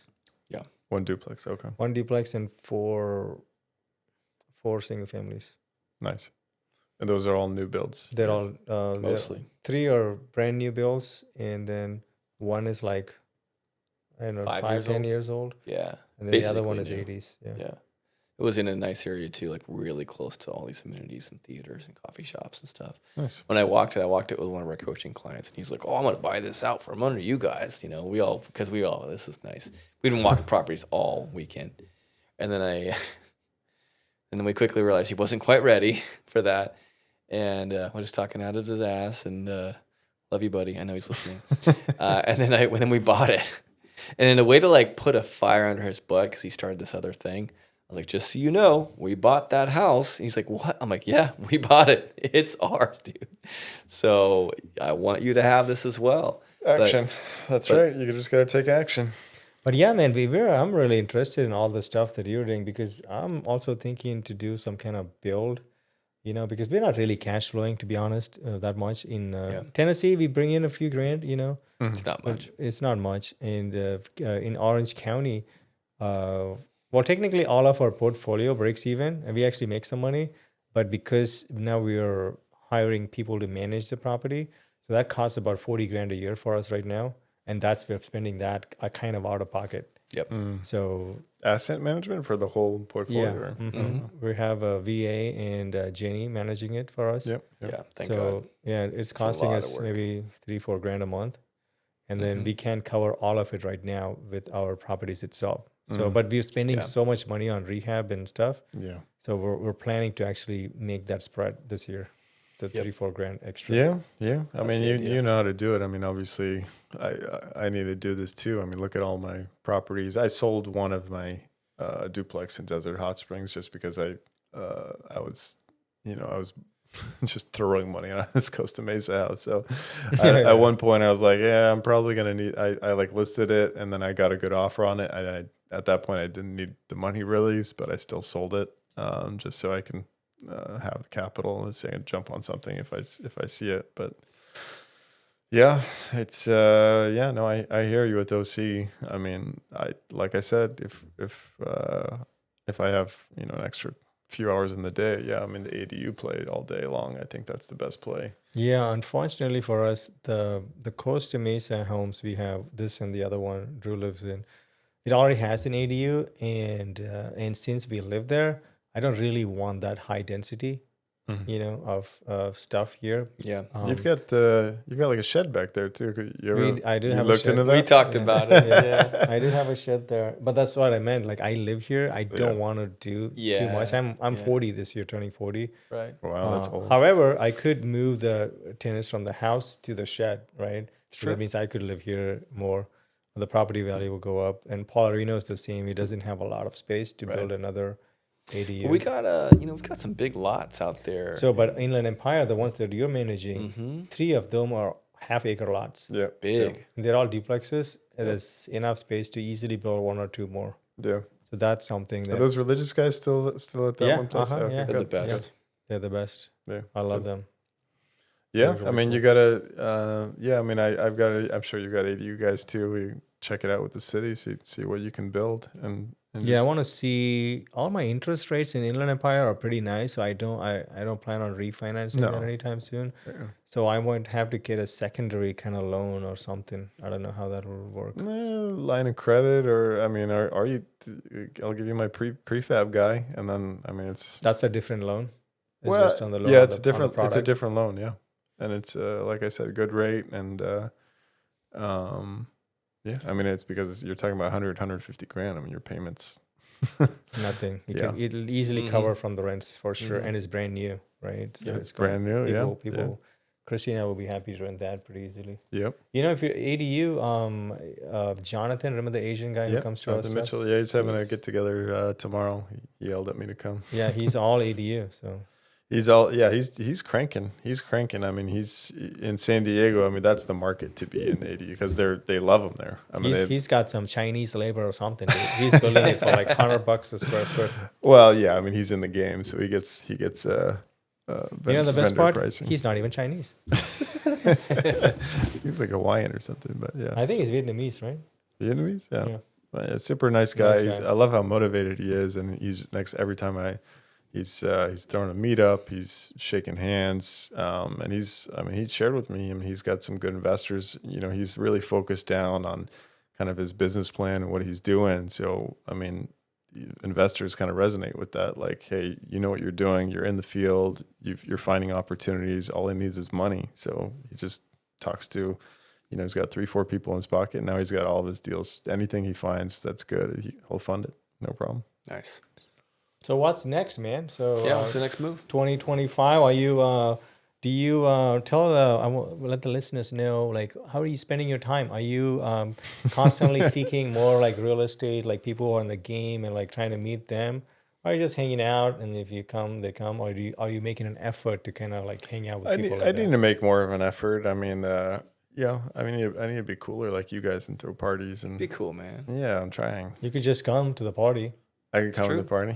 Yeah, that's it. You I don't have mean, I'll throw nothing. parties. Yeah, like yeah. Yeah. Let me know. I've got Housewarming I've party. got 2,000 square feet in my place, like a big open room, so Let's we go. can throw a poker party or something. Nice. You got a pool table in there or something, right? I guess I need to throw a pool table in there. That's but yeah, I need the hot tub and whatever else to make it more. You need got a a guy. 100-inch TV. I might get a different TV, 100-inch TV. He's I'll looking sell for you mine any for- excuse to upgrade to 110. and I'll be like, "Oh, dude, Tom bought my TV." So Oh, he made me a deal. now I spend 20 grand on a TV. 20 grand on a TV. Jesus. Yeah, the TVs are expensive. Yeah. So what's next? You said Yeah, I mean, I need to, you know, we have all these projects in the down. Yeah, I mean, on the Section 8. So yeah, for Blue Key, we've got that project, 25 acres that I got to start raising money for. So I got to talk to people about that. And then for Section 8, we actually do have a 50-unit portfolio under contract. We've been negotiating with the guy for probably 5 months now, but that's it. and these are different investors. Where'd you meet them? Which investors? The Midwest portfolio stuff. you We're had going. talking to an owner who owns the. That's the second one, but you already own a 40 unit, right? Yeah, we already own the 40. How did we talk? How do we meet him or find the Yeah. owner? That was a wholesaler. Okay. Yeah, wholesaler or some agents, local agents, and then we just kept getting portfolios sent to us. And What about the investors to fund that deal? Yeah, Where did you find them? for that one, I mean, we connected with one guy, and he wrote $1 million check for Must be like Alan, the guy we have. the rich Shout guy. out to Al. Al should be on the podcast, man. He's not coming on the podcast. They've got nothing better to do. But yeah, they got money. This guy had he had maybe a couple million sitting in the bank, and the guy was investing in the stock market, and in like I think this was maybe 6 months ago when the market was like going up and down, up and down, up and down. Well, I mean, the funny thing is, like, right after he gave us the check, he's like, "I'm so glad I did," because the rest of the money in that account all went to like shit because I don't know what he was in, but it like went apart. And I'm like, "Yeah, you basically gave us $1 million, and And on the portfolio, like I said, we built $1 million worth of equity right when we signed and we closed on it. Boom. So, Day I one. mean, he gets on that one too. We're kind of splitting it 50-50. Are you on title? Tell me you're on title. We're on on that one. title. Yeah. Okay. We're on title. Vince is about to yell at you. No, yeah, that one's, yeah, those are different loans. It's a very commercial type of loan. Sure. So yeah, it's a lot easier. But in order to get the financing for the construction firm, we kind of rely on the investor for the blue key ones. And, I don't really mind. I mean, obviously it would be an issue if they sold it and didn't tell us, but They could do that for sure. yeah, they probably could. You could sue them, but it'll just waste time and money. Yeah. The way to do that one is you wait for the project to get done, and then after you close, quick claim. then you just add them on. They can just distribute their equity as a TIC to you, Yeah. and they're still on the loan. There's nothing changed. Do a quick claim to do a tenants in common. Yeah, Yeah. or a grant deed. It depends on the state. That's what we do. Yeah, Yeah. But you guys have all tenants in common on all of them. we have all tenants in common. He's not even on title in Tennessee. I don't know what he's I talking own about. nothing. I own I have a nothing. pair of shoes. I just have to put it in it's just the LLC stuff, and he's got this all kinds of stuff. We'll tell you off the thing, Yeah. but it's safer for him not to be on title Yeah. for yeah. me and him. Yeah, liability and all that kind of stuff. Yeah, I need to eventually do that too. I don't know if I'm there net worth wise, but having the trust that owns the LLC. I mean, if you know the guy, we know each other. He's not at any risk. So if you know them very super good, I guess you could not go on title, yeah, but he won't get tax benefits. yeah, that's true. I mean, we're buying lots of different real estate all over the place, so not great, but yeah, I don't have enough income to make it worth it right now. So what are you pulling in, Tom? You pulling in $1 million a year now? Give us the numbers. It was a slower year last year, obviously. So 990. 998,000. Yeah, Why are you poor, Tom? Yeah. Let's start Yeah, with why that. am I- Tom might kill himself tonight. Yeah, Yeah. I'm so sad. He's just like. Somebody hold me. Remember when people forget not to cancel Tom? He said he just has $250K and he's going to kill himself. Yeah. If I ever make anything lower than $500,000 a year, I will definitely kill myself. Wow. Definitely going to get haters for this one. So, in the past, since we've talked to you last, what are some of the Moves. No, I want to know just something that the listeners can learn from the easy way and not make a mistake. What would be another thing? I know we talked a little bit about your primary, but anything else that would be a juicy, oh, that was a mistake and I would do it different now. I mean, there's so many. Every day is a mistake. I feel like in real estate, it's just I would say make the mistake, guys. That's the only yeah, thing. Correct. It's I agree. how quickly you move through it. I mean, you're going to make mistakes. You're going to fuck up. Yeah. I feel. I mean, I don't know if it was Hormozy or one of those guys, but it's how I think Rich Summers. He was. I like that guy's down in San Diego. He does boutique hotels. We know, Rich. But he probably stole it from someone too. But how quickly you make decisions is the most important thing. It's not even making the right decision. It's just making the decision very quickly and then correcting it if it's wrong. You're not going to like this, but that's Grant Cardone. That's Grant Cardone. That's Grant Cardone, yeah. Fucker. He says that he makes wrong decisions, but he makes them very fast. So before he can even react, he already made 10 decisions. Yeah. He moves. Yeah. So somebody else who's thinking about it for a week or 2 weeks or a month, and then they make the right decision, it is still worse than the guy who made it in the same day and then just makes a wrong decision and corrects it the next time. Yeah. So it's just action and I mean, just obviously be smart about it. Don't screw up. Of course, like me and buy a red. So tag how do house. they hedge? Let's say they do make the actions. Like his question is how do they hedge the actions against some kind of guardrails? Is there some things they can do? There's no guardrails in life, my friend. That's it. That's all it, you knowledge. guys. just You gotta heard it go for first it. from It's all knowledge. Tom. You're screwed is what his answer is. Yeah, I mean, obviously, if you've got we're all keeping our day jobs. You've got your music studio, you've got your engineering job. I have my real estate job. I keep making commissions. So I mean, luckily, Are you making good commissions on that? on- Is that half your income, you would say, or is it mostly from real estate holdings? No, I wouldn't say. Yeah, I mean, the real estate, the multifamily stuff I own, I'm making it's very minimal. I mean, you guys know you have to. I mean, luckily there's a run up in rents and appreciation the last 4 years, 5 years. But even then, I mean, I own I don't even know what's the value of all just the stuff I own 100%. I mean, let's say a few $1,000,000, but I mean, that's even then it's like net what you're putting in your pocket after you're paying your insurance and taxes and replacing water heaters and all this bullshit. I mean, it couldn't be more than, 10, 15 grand a month, which is pretty sad, right? Yeah. For all that real estate. For that, you can sell it and put millions of dollars in your pocket, or you put 10 grand in your pocket a month. Yeah. So you're playing the same game we are. We have our active income, and then you're just like, this is like the long play. Yeah. Yeah. But I mean, luckily our active income helps us get loans and, and can correct mistakes. If we make something, then obviously we can weather the storm. I mean, that's the thing too. I mean, nobody's, if you're like looking at real estate, like, I'm going to quit my job as soon as I buy my first I hear property. that so much, by the way. I just want to quit my job and get into real estate. I'm like, you got to pick one of those things. You can't do both.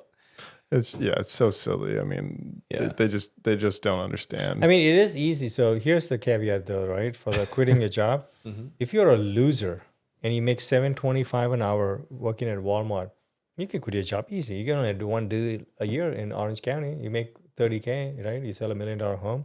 You can quit your job. Oh, as an agent and selling as an commission. Agent, anything, right? Or you become a loan officer or something. But let's say you got a decent career and you make $100K, $150K. I don't know if you should quit your job the first year, right? I mean, if you're doing 150K, then you got to pay what 40%, 30% in taxes. I mean, how much are you putting in your pocket, right? 100K. So how much? So then you just got to put 9K. I mean, unless you have some real estate with that, right? So you have a primary res, and you can get rental, then you can like write it off. Yeah, then you're making. I mean, then it's even more beneficial to keep the salary job and get those taxes back that you were paying. So, I'm pro keep your job till you like making twice what you were making from your job. Then even more so because I mean you have a job but you don't even really work. So hey, come on, Mike. Come on, Mike. Yeah. Same thing with my part. I'm smart. That's why. All the more. Let's see some more patents come out of you, sir. Yeah. Come on, bro. I can see that's the incentive. I figured out that I'm not getting anything from the patents, and I'm not that motivated. I have plenty of patents, but I don't make even $1 from it. Right. So but you like what you do. Well, you have job security. I do have job security. Job people security, kind of leave me alone and all that. Yeah. I like what I do. So I'm very lucky, and that little income helps to pay the team and, any little repairs. And so I'm sure you like at least a little bit what you do. Do you? I don't know. Do you like what you do? It's been a while since I've like really cold called and like grinded. So I want to get back into it. I want to like, that's how you sharpen your skills and you kind of do all this other stuff. But like I told you guys before, I've got the brokerage, I've got the wholesaling side, I've got the property management companies, and then I've got these other ones I'm kind of raising money for. So I'm not bored. But this is why Tom is at his office every single day till like 10 o'clock, I swear.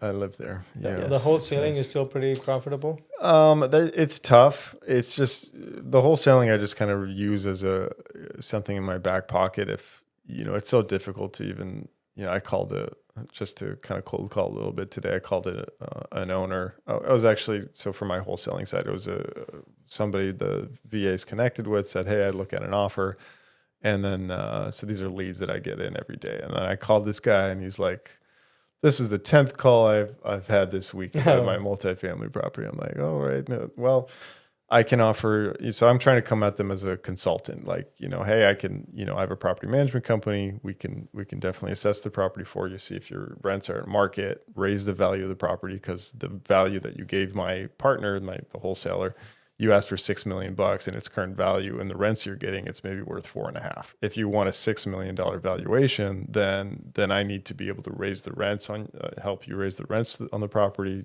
fix up some things, et cetera, in order to get to that valuation. Does that make sense? Yep. Yes or no? Yep. And then, the other thing is, yes, from the wholesaling perspective, I understand you're telling every broker to screw off, but I can give you an offer that's basically has no commissions tied to it. It's an as-is sale. And if you want to do a 1031, I'll give you time on the back end to do that. Nice. So does that make sense? And he's like, well, maybe. So it just basically gives me another avenue to come at the owner. Yeah, That's kinda smart. cool. And there's something in there that I want you guys to hear because I'm really into sales and like all that. I train my staff. I still do sales calls as well because it's just fun. But what you guys just heard was Tom is like, no, I'm just straight up calling people and offering them value. Now, is he going to get something in return if they sell it? Of course, he's done his homework, but that's how you do a sales call. Yeah, you want to give them a lot of, you want to give them a proposal they can't say no to, or so if they're even thinking about selling, like, my wholesale offer can possibly save them 10, 15, 20%, and as opposed to a normal sale. So I mean, it's not going to make sense for, something like a type A product that's, super nice. The rents are all at market, blah, blah, blah. But if you're 50% below market rent and you've got all this deferred maintenance, I mean, you probably want to talk to a wholesaler because they can sell it. Yes, it's not going to be, top notch price, but if you don't want to deal with it, then this is your best avenue. Offer value.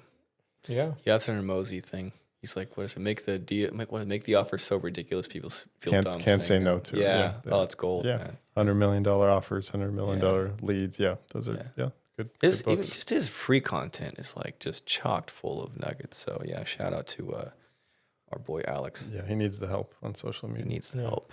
Yeah. Please He's follow him. definitely listening to our podcast. For He sure. has the time. Good. So you want Grant Cardone? I want Alex on the podcast. Yeah. Why do you like? I mean, I like Grant Cardone and the fact that he's just he doesn't apologize for anything, but That's what he likes about it. that's Vince's whole He's thing. like the me on jackass. drugs. Yeah, I do like that about him. It's just What do you not like about him? I mean, the loss. I mean, obviously, you've seen some of the lawsuits that have come out against him. He basically He's won 100% of the lawsuits so far.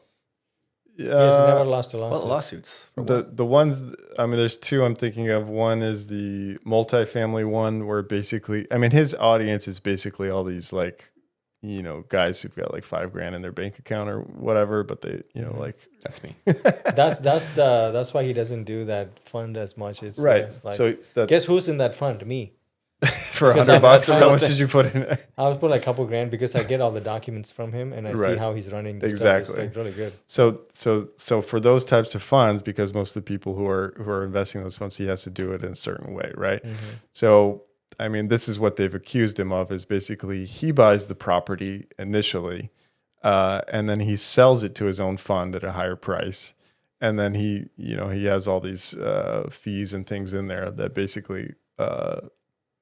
I mean, you're not getting any returns on your money. No, they're getting like He's 5-6%. in that. You're getting 5-6% right now. Yeah, I mean, I think I'm getting that. Yeah, How long have you had it now? couple of years, What was the exit? maybe 7? 4%, something like that. But I'm like, I have no money in it. It's like nothing. Yeah. I'm only in it to see what he's doing. Yeah, It's but I mean, worth a it. normal syndication should pay you, I mean, 7-8%, and then as the Yeah, property they're all improves. They're all like homeless and like kill themselves. Like, have you seen those morons who are giving that? They're just stealing money out of their own stuff Right. and Yes. then doing that. Yes. The last couple of years as the interest rates adjusted. Yeah, Yes. they All had the those bridge people. and all that Yeah. stuff. A lot of those went under. But yeah, I We mean, had a guy on the podcast, Robert Martinez. He's a big deal in Uh-huh. Texas. He lost 20 million investor capital. yeah.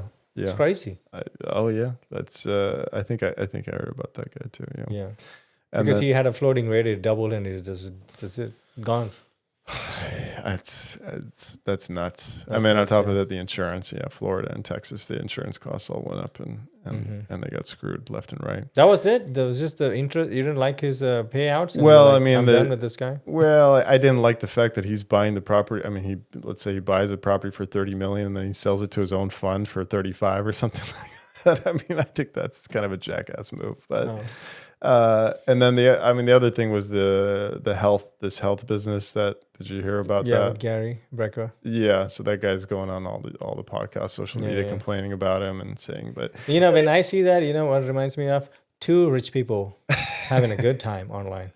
You gotta do something. Yeah, and then him and T-Mobile guy. oh, the T-Mobile. I think they reconciled. I think he like sued him for $100 million or something for Yeah. for whatever. But I mean, I get it. He's a businessman. He's trying to make a buck, but I feel like he's definitely like, the small little guy who doesn't understand investing on our level. I mean, they basically just see Grant Cardone. He's talking real estate, and they're like, yeah, I'll give him $5,000, and that's how he has like millions and millions of dollars to invest. So rule number 1, guys, anybody who has $5,000, don't do a deal with them. It's not worth your time. You know how much, like, we've talked to some morons, like they have like 20 grand. I literally say in the meeting, I literally go, do you think I need 20 grand? Like, what do you think this is? Like, It covers a tenth of my mortgage payment. Like, For the, not even 1 month. Yeah. I'm like, I don't need this at all. You're just wasting time, but it's not to be like a jackass. It's just like not worth our time anymore to do that kind of stuff. You know? I don't want to take anything less than like 100. Yeah, we do 50. But if you only have 50, we're not doing it. Yeah.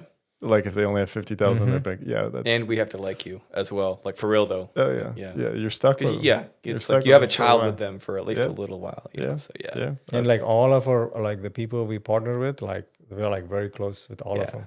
Yeah, they're cool. Some of them on the podcast tomorrow. Oh, we have Trash Panda, my roommate, tomorrow. We're calling it Trash Panda too. Just a little shameless plug for the next podcast if you're listening. It's with Vince's roommate, who I think he plays video games. They know him. You don't even have all day. He's more famous than me on my own channel. What does that guy do? He's just kind of a. He works for 5 crowns. He's a server. He plays video games for like maybe 13 hours a day. God. And most people who are listening to this will never be as rich as him ever. It's a real thing. Like no chance. Because he owns a couple of deals. He owns $1 million of real estate with us. He owns 20%. Yeah. And he just gave you. He started out with. He just gave us $100,000. Yeah. Yeah, really. Yeah. Where did he get $100,000? Well, he sold all of his stocks. He has some stocks, $50,000. Nice. And then he got another $50,000 he saved. So he'll probably buy another deal from us. Trash Panda. Trash Panda for the Trash Panda. Winning. He's my favorite person ever. So we did our shameless plug. What What's would yours? be your shameless plug? Yeah, I mean, if anything I talked about and somebody wants to connect with me and doesn't like one of your guys' deals, then they can talk to me. TomKadar.com? TomKadar.com. Tom at TomKadar.com. TomKadar.com. TomKadar.com / If there's one thing from this anybody will take away, they're never forgetting TomKadar.com. It has a nice ring to it. Yeah. Rule number 1, be rich. Yeah. No other rules. Rule number 2. Rule number 2, only have rich friends. Right. Don't talk to the poors. Yeah. Or how do you say it? The poor. Don't talk to the poors. We need to write Tom, you need to write a book. I'll read that book. I've written a couple books. I have on Amazon. If you search me up, I've got one on commercial real estate. Just kind of breaking down commercial real estate. And I just wrote one recently, also on Amazon. It's called Raising Money for Real Estate Agents. So for agents, why are agents raising money? I just wanted to make it very specific. What's going on? He's trying to get the real estate agents to be investors. Yeah. If I give them a little piece of the pie, take it with you. Exactly. Yeah. I mean, they'll never do it. It's the worst. I mean, real estate agents are the ones who are connected to all these deals and have the ability to, see deals, find deals. Right. They should have the skills on how to flip a house or add value to, Hey, dude, all your these things family's calling me. Oh, nice. Oh, my boy Jeff. Yeah. Cool, but yeah, man. ironically though, most realtors don't own real estate. At least the ones that I've. That's Why exactly do you think my that point. is? What's going on? You're a broker. Well, I mean, they make money and then they got to lease their BMW and then they got to buy a nice suit. Come on, man! You didn't have to do me like that. You know what? Let me just. That's a real thing. And then they forget about taxes. So Yeah. so they spend all the money and then they got 1099. So don't forget the FICA.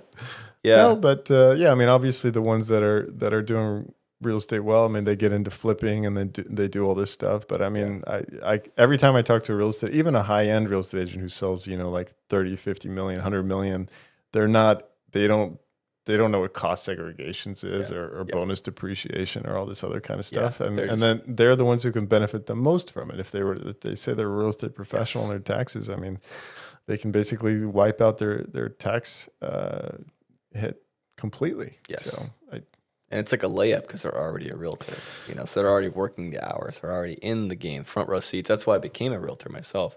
Yeah. And I was like, well, might as well get on that side of it. But Yeah. it was shocking to me. And getting into it, I assumed everybody was doing what I was doing. But I came Well, you in, did it the right way. You went in as an Right. investor, and you just Right. got your license as a, just a bonus. Just It wasn't hard. yeah. But still, I was like, wait a minute, you don't know what? You guys are all just boneheads driving BMWs up here. I can still drive my little Sentra. Sentra's a great car, by the way. But yeah, it just shocked me. I was just like, wait a minute. So, well, I don't understand. You're just doing the transaction. You blow it on a nice dinner, and then you start over. Yeah. And I was just like, okay. I think we're all thinking of the same lady agent that. And it's That's fine. all the agents. And it's fine. All the I found it to be my duty to kind of preach the gospel. I'm like, you guys, listen, I know you're crushing it, but you have to go hunt your food every day.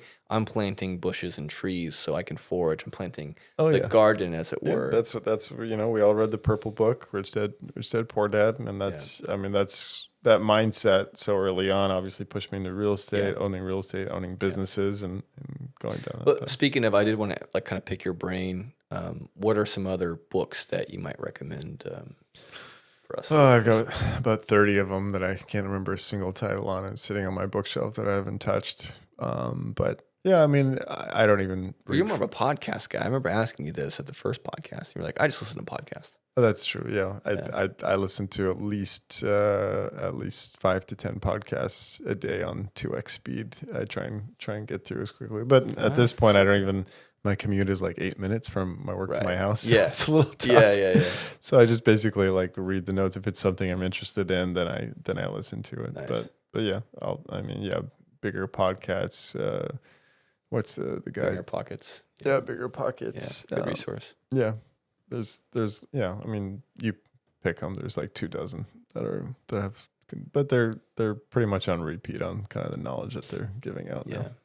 And that's, and something for the listeners to remember, because I lecture people to read all the time, especially when I'm coaching on how to do this, because every mistake that we've ever made came from a knowledge gap, period.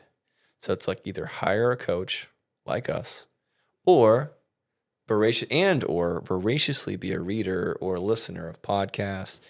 If you're not reading a book right now, if there's not something on your nightstand or in your Audible on your way to work, even if it's 8 minutes, I can already tell you right now, you're going to die a poor, as Vince would say. I'm not even playing at all. I'm a guy that likes to read, and every other, I'd say every 10 books that I read, it'll be a biography, autobiography. Mm. Every single person who's done anything significant, especially with that financial freedom that everybody says they want, well, that's how they got it. They are all readers. Even Warren Buffett reading hours a day. Bill Gates. When you say I'm too busy, shut the hell up.